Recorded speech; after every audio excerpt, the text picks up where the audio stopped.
Hello friends, welcome back to our channel. So ఈరోజు మన recipe వచ్చేసి చాలా delicious and yummy sweet recipe అండి. చాలా హెల్దీ రెసిపీ, అలాగే చేయడం కూడా చాలా ఈజీ, చాలా క్విక్గా చేసేయచ్చు. ఎప్పుడైనా మీకు స్వీట్ తినాలి అనిపిస్తే ఇలా హెల్దీగా చేసేయండి. చాలా తొందరగా అయిపోతుంది, క్విక్గా అయిపోతుంది అండ్ పిల్లలకి కూడా చాలా ఇష్టపడతారు. సో పిల్లల ఫేవరెట్ అయిపోతుంది అన్నమాట ఈ రెసిపీ. సో వీడియోని స్టార్ట్ చేసేద్దాం. సో ఇక్కడ ముందుగా ఒక ప్యాన్ తీసుకోవాలి. అందులో 2-3 టీ స్పూన్ల వరకు నెయ్యి వేసుకోవాలి. నెయ్యి కొంచెం హీట్ అయిన తర్వాత ఇక్కడ బాదం వేస్తున్నానండి, ఆల్మండ్స్ వేసుకోవాలి.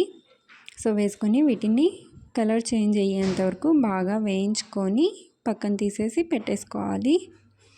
సో ఇప్పుడు ఇదే నెయ్యిలో సేమియా వేసుకోవాలండి. సేమియా వేసుకొని ఇక్కడ ఒక హాఫ్ కప్పు నేను సేమియా తీసుకున్నాను, వేసుకొని దోరగా వేయించుకోవాలి. గోల్డెన్ కలర్లో వచ్చేంత వరకు బాగా వీటిని ఫ్రై చేసుకొని ఇక్కడ పాలు వేసుకోవాలి. ఆ తర్వాత ఫ్రై అయిపోయిన తర్వాత అందులోనే చిక్కటి పాలు వేసుకోవాలి. సో అలాగే ఒక హాఫ్ కప్పు వాటర్ కూడా వేసి నేను వేసేసాను. సో ఇక్కడ హాఫ్ కప్పు వాటర్ వేసానండి. ఎక్కువ వాటర్ వేస్తే టేస్ట్ అనేది బాగుండదన్నమాట, అస్సలు టేస్టీగా ఉండదు. సో పాలు బాగా చిక్కగా ఉండాలి. ఇప్పుడు ఇవి బాగా మరిగించుకోవాలి. బాగా బాయిల్ అయిన తర్వాత ఇందులో సగ్గు బియ్యం అండి, నేను ఒక 5 మినిట్స్ ముందు నానబెట్టాను. 2-3 సార్లు శుభ్రంగా వాష్ చేసి సగ్గు బియ్యాన్ని ఒక 5 మినిట్స్ వరకు నానబెట్టేసుకొని ఇప్పుడు ఇవి సేమియా కొంచెం మెత్తపడిన తర్వాత సగ్గు బియ్యాన్ని వేసేసుకోవాలి. ఇప్పుడు వీటిని కూడా ఒక 6-7 మినిట్స్ బాగా బాయిల్ చేసుకోవాలి. సగ్గు బియ్యం కుక్ అయ్యేంత వరకు బాయిల్ చేసుకొని ఆ తర్వాత ఇందులో షుగర్ వేసుకోవాలి. హాఫ్ కప్పు షుగర్ వేస్తే సరిపోతుంది. బట్ స్వీట్ ఎక్కువ తినని వాళ్ళు కొంచెం తగ్గించి వేసేసుకోవచ్చు. ఇప్పుడు పాలల్లో కుంకుమ పువ్వును నానబెట్టుకోవాలి. ఒక 5 మినిట్స్ ముందు వేడి పాలల్లో నానబెట్టుకొని ఆ పాలను కూడా ఇందులో యాడ్ చేసేసుకోవాలి.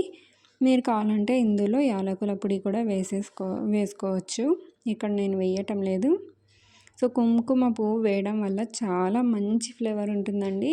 ఇక్కడ చూడండి, పాలు బాగా చిక్కపడాలి. చిక్కపడేంత వరకు దీన్ని బాగా కుక్ చేసుకోవాలి. అప్పుడే క్రీమీగా చాలా డెలీషియస్గా యమ్మీగా ఉంటుంది.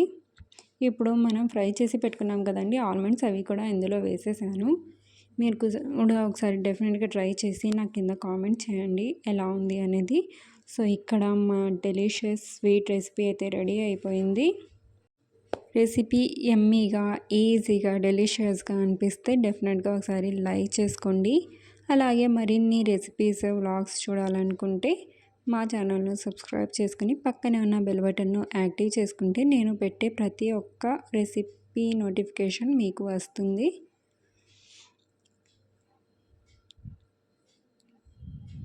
సో రెసిపీ ఎలా ఉంది అనేది నాకు కింద డెఫినెట్గా కామెంట్ చేయండి, సరేనా? నెక్స్ట్ వీడియోలో మళ్ళీ కలుద్దాం.